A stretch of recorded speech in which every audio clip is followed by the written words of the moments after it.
இன்றைக்கி நம்ம என்ன பார்க்க போகிறோன்னா யூனிட் 1ல் எக்ஸசைஸ் 1.1ல் உள்ள தேர்ட் சம் பார்க்க போகிறோம். தேர்ட் சம்மில் என்ன கொடுத்துருக்காங்கன்னா b cross a is equal to set bracket of -2, 3 -2, 4 0, 3 0, 4 3, 3, 4 எனில் a மற்றும் b ஆகியவற்றை காண்க அப்படின்னு கொடுத்துருக்காங்க. கார்ட்டீசியன் பெருக்கல் கொடுத்துருக்காங்க.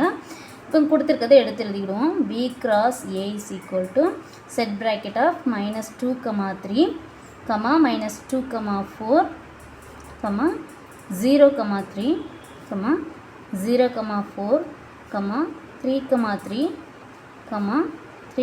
4.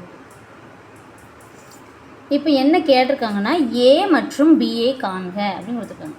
இப்போ ஃபஸ்ட்டு என்ன உறுப்பு இருக்குதுன்னு பார்த்துக்கோங்க. இங்கே இருக்கிற உறுப்பு b அப்படிங்கிற கணம் கொடுத்துருக்காங்க அப்படின்னா, அப்போ இங்கே பிங்கிற கணம் என்ன முதல்ல இருக்கிறதுனால இங்கே இருக்கிற ஒவ்வொரு உறுப்பும் பியோட உறுப்பு.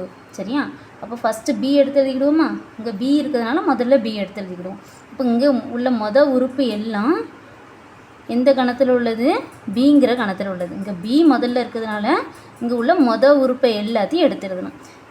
செட் ப்ராக்கெட் ஆஃப் கணத்தில் எழுதும்போது எத்தனை தடவை திரும்ப வந்தாலும் அதை ஒரு தடவை தான் எழுதணும். இப்போ -2 இங்கே 2 தடவை வந்திருக்கு, நம்ம ஒரு தடவை எடுத்து எழுதுனா போதும்.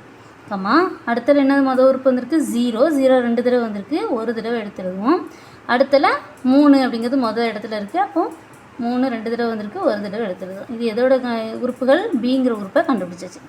அடுத்தது ஏ ரெண்டாவது இருக்குல்ல, ஏ எடுத்து எழுதிக்கணும். ஏங்கிறது எங்கே இருக்குது? ரெண்டாவது இடத்துல இருக்குது. அப்போ இங்கே உள்ள ரெண்டாவது உறுப்புகள் எல்லாமே எதோட உறுப்பு? ஏங்கிற கணத்தோட உறுப்பு. அப்போ செட் ப்ராக்கெட் ஆஃப் ரெண்டாவது உறுப்பை எடுத்து எழுதணும். 3 4 3 4 3 4 2 தடவை 3 தடவை இருந்தாலும் அதை ஒரு தடவை தான் எழுதணும். அப்போ 3, 4. இப்போ ஏங்கிற கணம் என்னது? 3, 4.